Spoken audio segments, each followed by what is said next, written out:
Chapter 2. The Beginning. Getting on the lift to go to the top floors was always an enjoyable experience.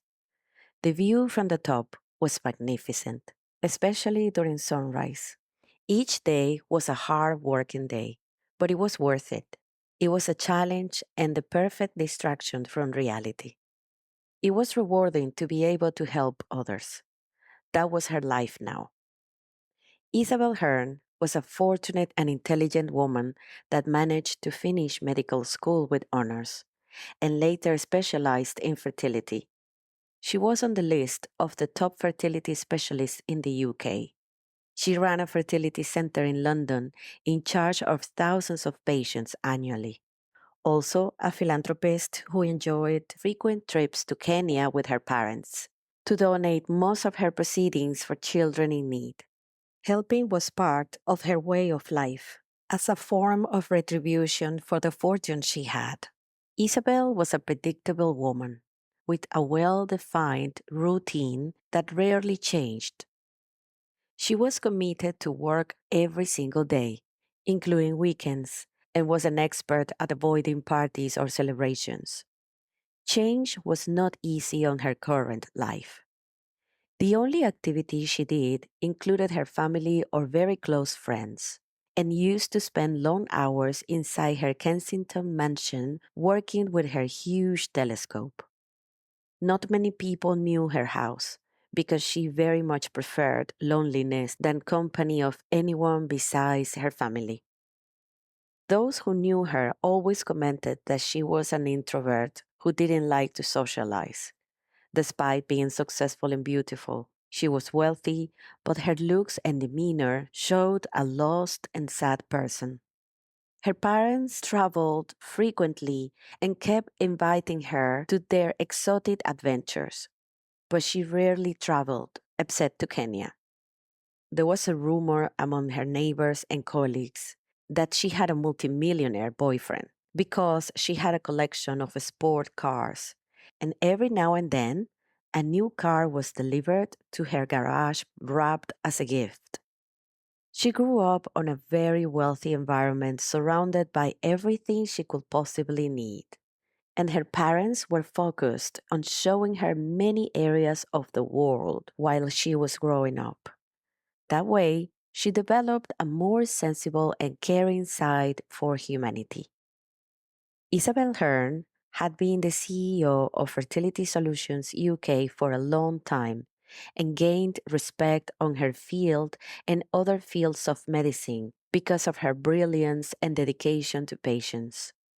She was always discussing medical cases with colleagues, sticking to the mere necessary to avoid further talks. Definitely a reserved, quiet, and unapproachable woman when it was about her personal life.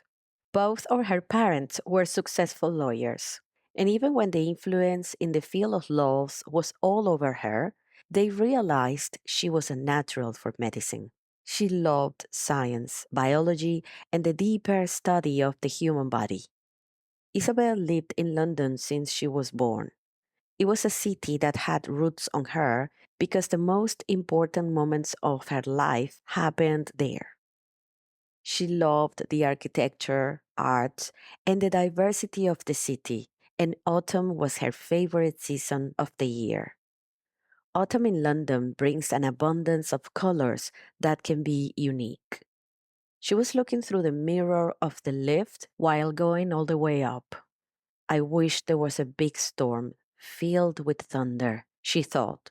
Unfortunately, just in my dreams, she added.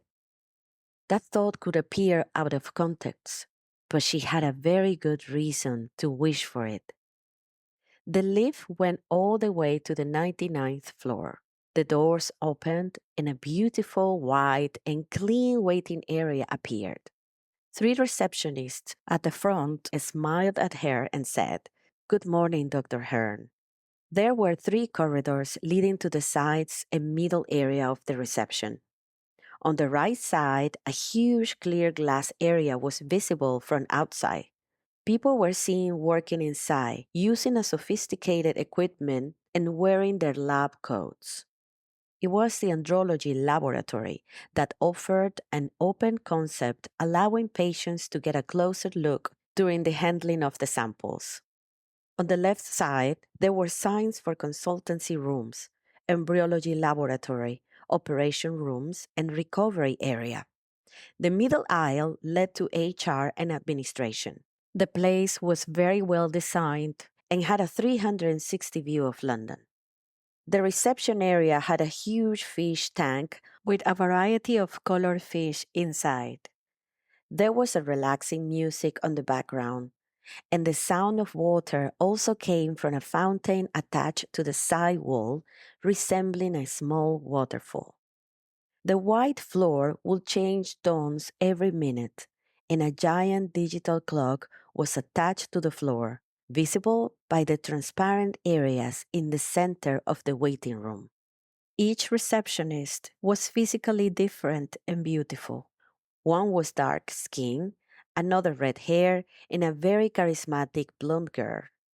They all used a white and tight uniform consisting of trousers, a fitted shirt, and a blazer with the logo Fertility Solutions UK on it. The uniforms looked neat and expensive, exclusively made by a well-known designer. Isabel entered her office, and there was already a message from her mother asking her to phone back. They had just returned from a trip to Africa and wanted to let her know. She immediately phoned back. They wanted to take her out for dinner to give her details about their fabulous trip, and she knew they also wanted to check up on her well-being. She didn't know they phoned her house, and her butler told them she spent most of her time in the studio using the telescope, sometimes during the whole night without sleeping. As Isabel was talking to her mother, a person she loved very much, there were memories of her parents' life together coming back to her and reminding her about the wonderful life they both fortunately had. She felt very happy for them and wished she had the same luck to have someone by her side at all times.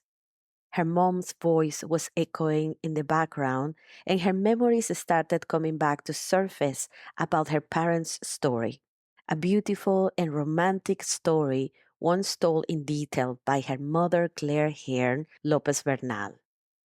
Isabel's mom was a very successful corporate lawyer who used to manage big firms with an extensive portfolio of wealthy clients, celebrities among them.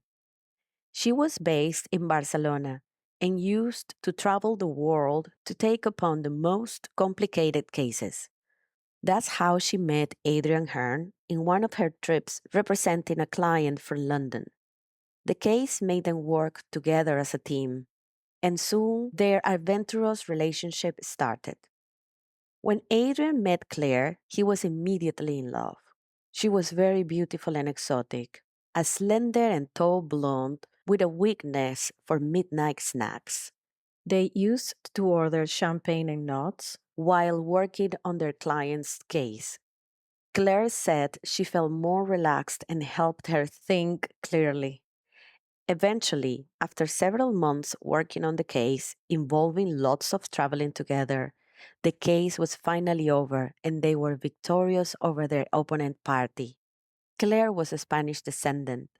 Her dad was also a successful lawyer and judge who died a few years before of a sudden heart attack.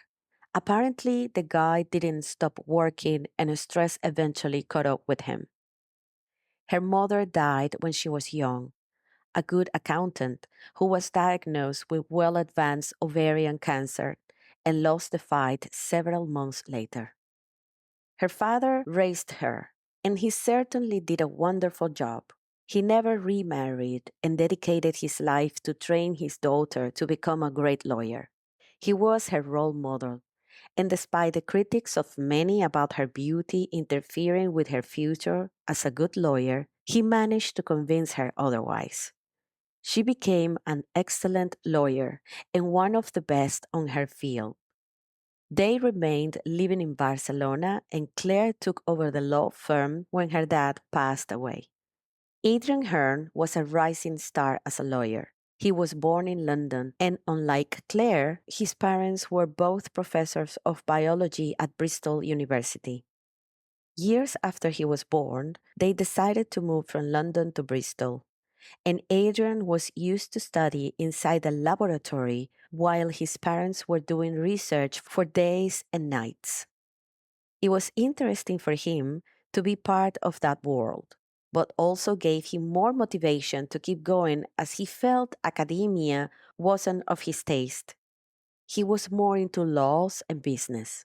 He moved back to London and graduated from University College London with honors, and was later invited to join a private firm with one of his classmates, who found him to be really clever and a much needed strategic addition to his team.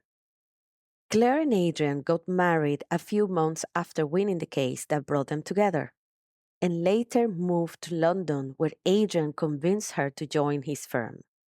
She was very talented, and he was convinced she was going to be a great addition to the team. Claire later left her dad's law firm and sold her shares to another good lawyer she knew would continue with her dad's legacy. Time proved her right.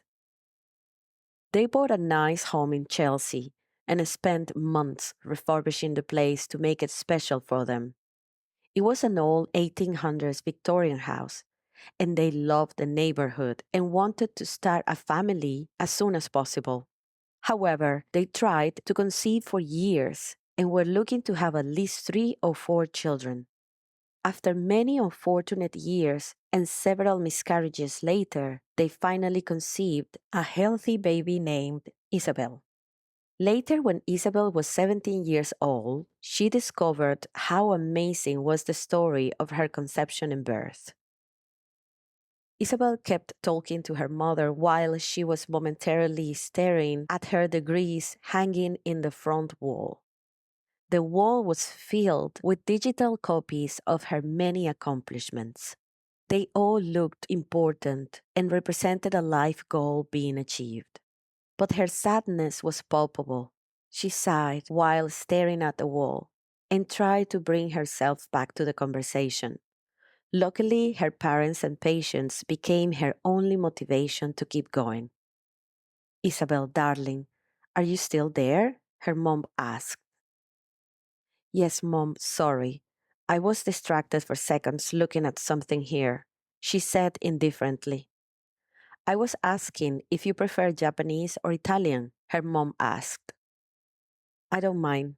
You guys choose and text me the address where I need to go to," she said. "We can come and pick you," her mom was saying, and Isabel interrupted. "I will take the tube," she finished. "Honey, I know it must be hard, but you know there is a slight chance he might not return. It will be wise for you to go out sometimes and do different things," her mom said, sounding worried. "I am confident he will return. See you later," Isabel said. She hung the phone up and was thinking for a moment in her office. She needed to think about what just happened on the train and why she kept seeing Alex if he was not there. It was so real, though. She could feel the intensity of his eyes looking at her. She didn't know where he was or if he was even alive. It was highly likely he could be dead by now. She knew he wasn't incarnated, but he broke all possible rules. Because of that, he was being chased in order to go to trial and be punished. Things seemed too complex at the moment. Although it was a torture to see Alex sometimes, it was also a relief to feel the slight chance that he could be back to her. But the storm wasn't happening, and Isabel was losing hope. The Great War was coming, and she needed the courage to face it. It was time to prepare for the fight. "Isabel, are you all right?" her friend Victoria asked when she found her leaving her office with the usual sad expression on her face. "I saw him again on the tube. This is driving me mad because he might be dead," Isabel said. "He was so real, and I saw him looking directly at me. I felt his eyes burning. Wherever he is now, I am sure he's trying to communicate with me," she added. I'm sorry you are going through this. It must be hard. Between Alex and your mom's illness, it must be difficult, Victoria said. I got used to this now. I will find him. Wherever he is, I will find him, Isabel said, looking at a photo of her and Alex together during a trip to Italy. And my mom, well, I will be with her until the end. After all, she is my best friend, she added. She is so sad. I feel hopeless because nothing seems to cheer her up, Claire said after ending the call. Honey, she will never recover after what happened. That is a fact. We are here to support her, and nothing we do will change the events she lived, Adrian said. I feel sad because she is sad, Claire said. Her eyes watered with tears as she was looking through the window. It hurts to see you and Isabel like this. But honey, we are mere mortals, and there is nothing we can do to bring him back. This is a matter of time, Adrian said while coming towards Claire to hug her. She placed her head on top of his right shoulder and hugged him back. This feeling we both have, and this sensation of touching you and feeling your body, your skin, this is what has been forbidden to them unfairly.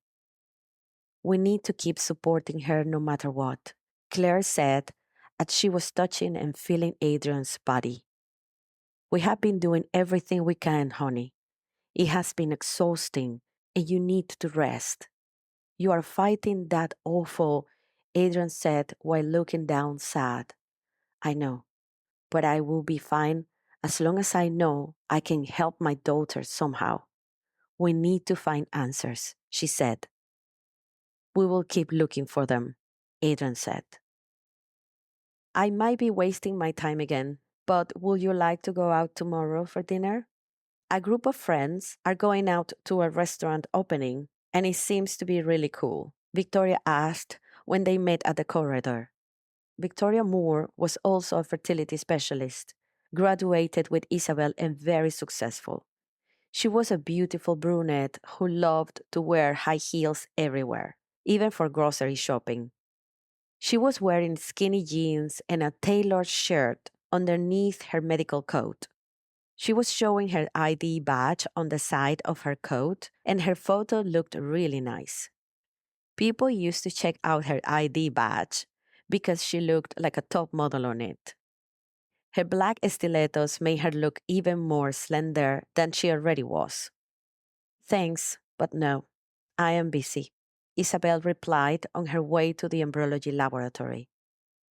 Waiting for the storm, Victoria said, rolling her eyes ironically. Yes, it will happen eventually, Isabel answered firmly. Would you like me to go to your place this week? I sense you might be feeling lonely again, Victoria asked.